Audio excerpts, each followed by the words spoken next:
Hello student, welcome to the online classes of graduation BSc first year. अपन पढ़ रहे हैं इलेक्ट्रोमैग्नेटिज्म मतलब विद्युत चुंबकीय अपना चल रहा था। ये अपना लेक्चर नंबर 8 है। आज अपन पढ़ेंगे कंसेप्ट ऑफ सॉलिड एंगल यानी कि घन कोण क्या होता है।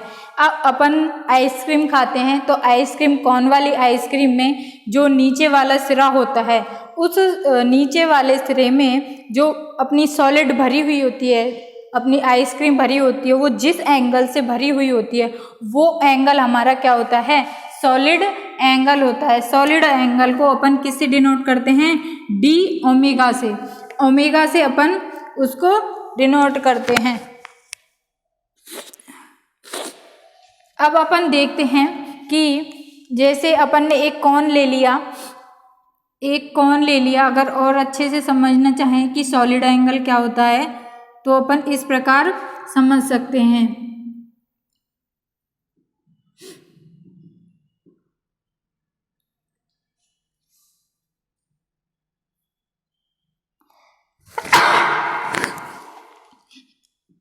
सॉलिड एंगल, ये जो अपना एंगल बनेगा यहाँ पे, इस आवरण के द्वारा जो ये एंगल बनेगा अपना, इस कोण के द्वारा ये जो एंगल बन रहा है अपना, ये क्या होगा अपना, ये सॉलिड एंगल होगा। इसका मान क्या होता है, डी ओमेगा। अब अपन को पढ़ना है इसका डेरिवेशन। तो आज अपन देखते हैं concept of solid angle. Concept of solid angle यानी कि घन कोण की अवधारणा। घन कोण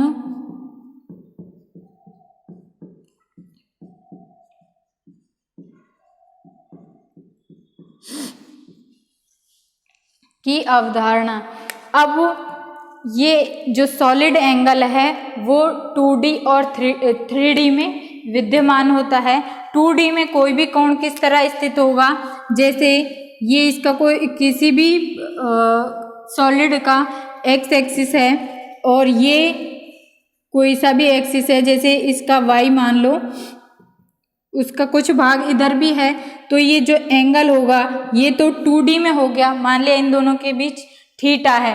अब यदि ये सॉलिड में हो, जैसे कोई भी अपन ने स्फीयर यानी गोला लिया, तो इस गोले में जो एंगल बनेगा वो एंगल 2D में, इसके 2D में बनेगा वो तो क्या होगा, थीटा होगा। और जो 3D में बनेगा, मतलब कोई भी गोला किस प्रकार मूव कर रहा है, उस गोले का जो एंगल होगा वो किस प्रकार गति करेगा, ये अपन देखेंगे।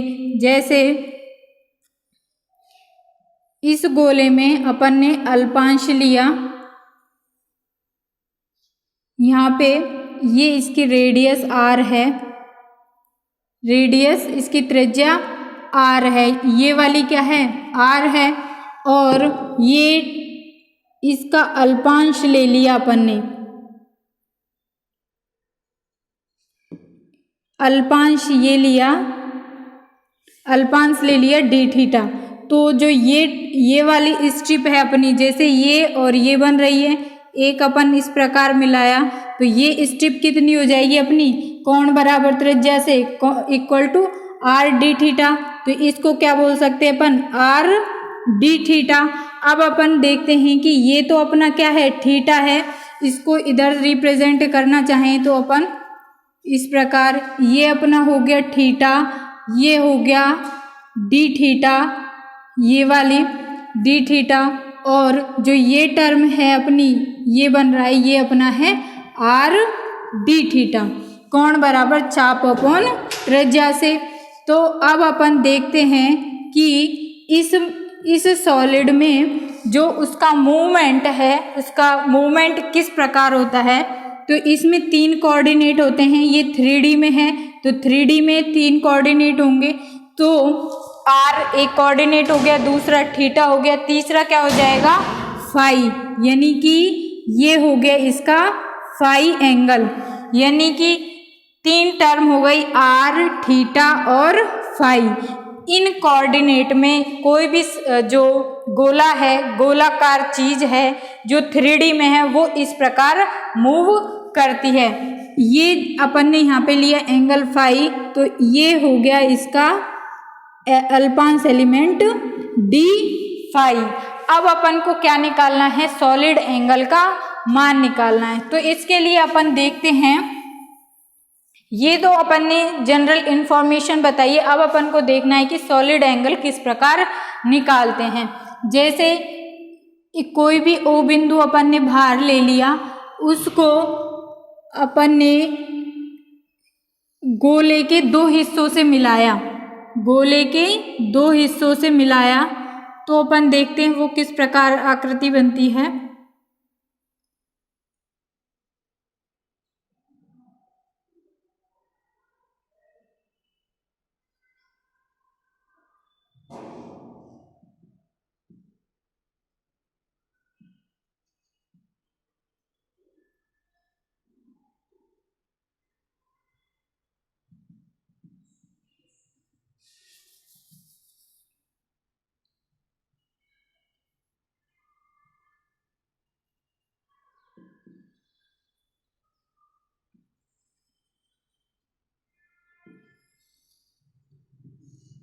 इस प्रकार अपन ने गोले के किसी भी गोले के दो हिस्सों को मिलाया, मतलब एक गोले को काटा, उसके अंदर से अपन ने इस प्रकार कुछ भाग बाहर लिया। तो अपन इसमें देखते हैं कि जो ये एंगल बन रहा है यहाँ पे, इन दोनों को मिला देते हैं। ये ए पॉइंट है, ये बी है, सी और डी, ये इसके आर वेक्टर है। तो आर की डायरेक्शन इधर की इधर की दिशा में हो जाएगी, ये हो जाएगी आर वेक्टर। और जो यहाँ पे इन दोनों के मध्य कोण बन रहा है, ये किसी भी, ये सरफेस ले लिया, इस सरफेस के परपेंडिकुलर इसकी डायरेक्शन लंबवत क्या होगी, ऐसे होगी। तो इस सरफेस की मतलब इस क्षेत्रफल की डायरेक्शन कैसे हो जाएगी, इस प्रकार। तो ये हो गया आर डी एस। और जो ये ए बी है, ए बी भाग का एरिया क्या है, मान लिया हमने डी ए है। इस डी ए जो क्षेत्रफल है, उनका जो प्रक्षेपण है वो इस पर पड़ रहा है, इन पर पड़ रहा है। तो अपन डी ए बराबर लिख सकते हैं R vector dot D S vector. ये है अपनी आर है, इसका प्रोजेक्शन, इन दोनों का प्रोजेक्शन, इनका प्रक्षेपण अपना इस पर पड़ रहा है। तो डी ए बराबर इस, ये वाली चीजें अपनी किस में हो रही हैं, 3D में हो रही हैं। अपन इसको बोर्ड पे रिप्रेजेंट नहीं कर सकते, तो थोड़ा आइडिया लग सकता है इससे। तो डी ए बराबर क्या हो जाएगा, R vector dot D S vector, यानी कि डी ए बराबर क्या हो जाएगा, are D S cos theta.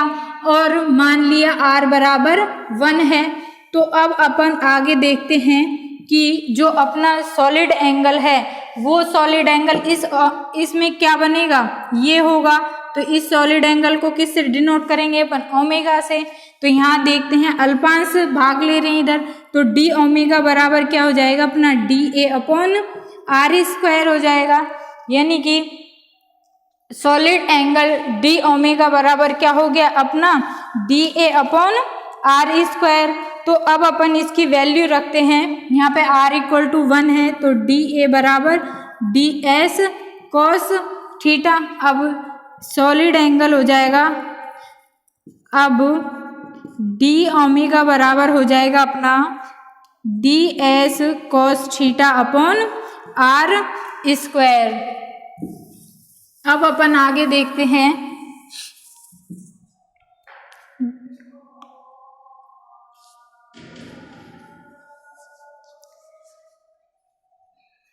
अब यदि अपन ने माना है r इक्वल टू 1 है, यदि r इक्वल टू 1 है तो डी ओमेगा बराबर क्या हो जाएगा अपना, डी एस कोस थीटा हो जाएगा। इसको अपन ने इक्वेशन नंबर फर्स्ट दे दिया। अब अपन आगे देखते हैं,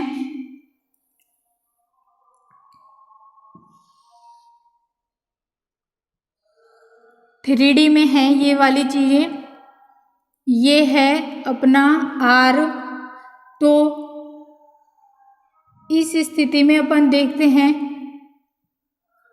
ये थीटा है, ये इसकी डिस्टेंस r है और ये d थीटा है। ये वाली चीज़ें अपन 3D में करते हैं तो ये टर्म आती है अपनी r d थीटा। अब इससे ये थीटा दे रखा है, ये r दे रखा है, तो ये क्या हो जाएगा r साइन थीटा हो जाएगा और ये क्या हो जाएगा r cos थीटा। इस प्रकार निकाल सकते हैं। ये त्रिभुज है, ये त्रिभुज है, समकोण त्रिभुज है, ये अपन को थीटा एंगल दे रखा है, थीटा एंगल दे रखा है, ये हो गया r। अपन को इसका मान निकालना है तो थीटा के सामने की भुजा क्या हो गई लंब और ये हो गया कर्ण और ये हो गया इसका आधार। तो इसकी सहायता से अपन निकाल सकते हैं। तो ये हो जाएगा r साइन थीटा और ये हो जाएगा r cos थीटा और जो इसका स्ट्रिप भाग है वो आता है अपना r d थीटा। अब अपन जब किसी भी 3D में बात करते हैं तो अपन देखते हैं कि जो अपना थीटा होता है उसका मूवमेंट होता है 0 से पाई तक, मतलब वो 0 से पाई तक ही घूमता है और फाई होता है वो होता है अपना 0 से 2 पाई तक, मतलब फाई यानी कि पूरा के पूरा घूम जाता है। या दूसरे शब्दों में अपन ये भी कह सकते हैं कि थीटा का जो मान होता है या थीटा कहाँ तक उसकी लिमिट होती है 0 से पाई तक, यानी कि लोअर लिमिट उसकी 0 होती है और अपर लिमिट पाई होती है। दूसरा है फाई जो कि उसकी लोअर लिमिट क्या है 0 और अपर लिमिट क्या है 2 पाई। अब अपन देखते हैं इसमें, अब अपन देखते हैं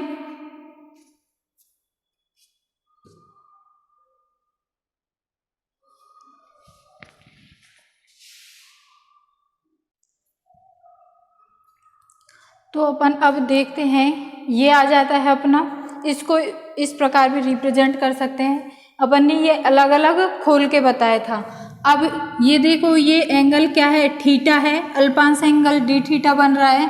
तो ये यहाँ पे जो ये वाला भाग है वो तो आर डी थीटा हो जाएगा। इसको इस अल्पांश को अपन जैसे यहाँ पे रिप्रेजेंट कर सकते हैं। तो ये वाला भाग है जो ये डिनोट कर रहा है पी और क्यू को, ये हो जाएगा आर डी थीटा। और ये अपना है एस और पी भाग ऐसे है, ये वाला भाग कितना आ रहा है अपना R sine theta into D phi.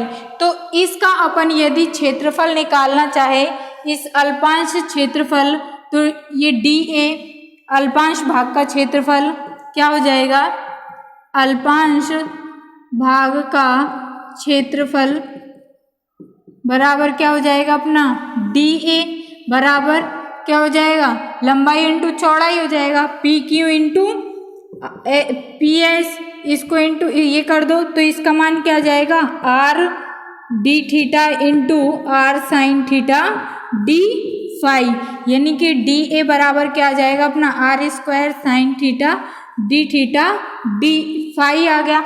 अब अपन को पता है कि सॉलिड एंगल है उसका मान क्या होता है डी ओमेगा। हम जानते हैं कि घन कोण बराबर क्या होता है डी ओमेगा बराबर D A upon R square. अब इधर से इसका मान रख दो, डी ओमेगा बराबर हो जाएगा R square sine theta D phi upon R square. तो आर स्क्वायर से आर स्क्वायर कैंसिल हो जाएगा, तो डी ओमेगा बराबर क्या हो जाएगा साइन थीटा डी फाई हो गया डी फाई। ये यहाँ पे दो चीज आ रही है थीटा और फाई, दोनों की दोनों वेरिएबल हैं यानी कि परिवर्तित हो रहे हैं। अभी अपन ने बताया था कि थीटा है उसकी लिमिट 0 से पाई तक होती है, यानी कि वो पाई तक ही मूव करता है, और जबकि फाई है उसकी लिमिट क्या होती है 2 पाई तक, यानी कि वो पूरा के पूरा राउंड कर जाता है। तो अपन देखते हैं कि पूरा के पूरा किसी भी एक सॉलिड के लिए यानी गोलाकार वस्तु के लिए अपन घन कोण का मान निकालें तो ओमेगा बराबर क्या हो जाएगा, इसका इंटीग्रेशन कर दो, डबल इंटीग्रेशन है डी थीटा और डी फाई के रेस्पेक्ट में। तो 0 से 2 पाई किसकी लिमिट है डी फाई की, और 0 से पाई किसकी है, थीटा की, into sine theta d theta और डी फाई। अब पहले अपन साइन थीटा के रेस्पेक्ट में करते हैं, तो 0 से 2 पाई, साइन का क्या होता है, कॉस होता है, तो कॉस माइनस का कॉस होता है, तो माइनस का कॉस थीटा और 0 से पाई तक लिमिट आ जाएगी, इंटू डी फाई। अब अपन देखते हैं कि इसमें अप्लाई करते हैं, माइनस को बाहर ले लो, तो कॉस पाई का मान क्या होता है, -1 होता है, कॉस पाई माइनस कॉस 0, ये लिमिट लगा दी, इंटीग्रेशन 0 से 2 पाई इंटू डी फाई। तो इसमें मान रखते हैं, ये क्या आता है, कॉस पाई का मान -1 होता है, कॉस 0 का 1 होता है, तो -1 और -1 यानी कि -2, और आगे क्या है, माइनस का है, तो ये हो जाएगा 2, 0 से 2 पाई इंटू डी फाई। अब यहाँ पे कुछ भी नहीं है, मतलब एक है इधर, एक उसका डिफरेंशियल क्या हो जाएगा, फाई हो जाएगा, यानी कि 2 इंटू डी फाई का इंटीग्रेशन फाई हो जाएगा, और लिमिट क्या लग जाएगी, 0 से 2 पाई, यानी कि अपना ओमेगा बराबर क्या आ जाएगा, 2 इंटू लिमिट लगाओ 0 से 2 पाई, यानी कि 2 पाई माइनस 0, यानी कि ओमेगा बराबर क्या आ जाएगा अपना 4 पाई। ये होता है अपना सॉलिड एंगल, और सॉलिड एंगल का मान कितना होता है, 4 पाई। तो ये था अपना कंसेप्ट ऑफ सॉलिड एंगल। इस प्रकार अपन किसी भी सॉलिड का सॉलिड एंगल निकाल सकते हैं, या अपन उसका घन कोण निकाल सकते हैं।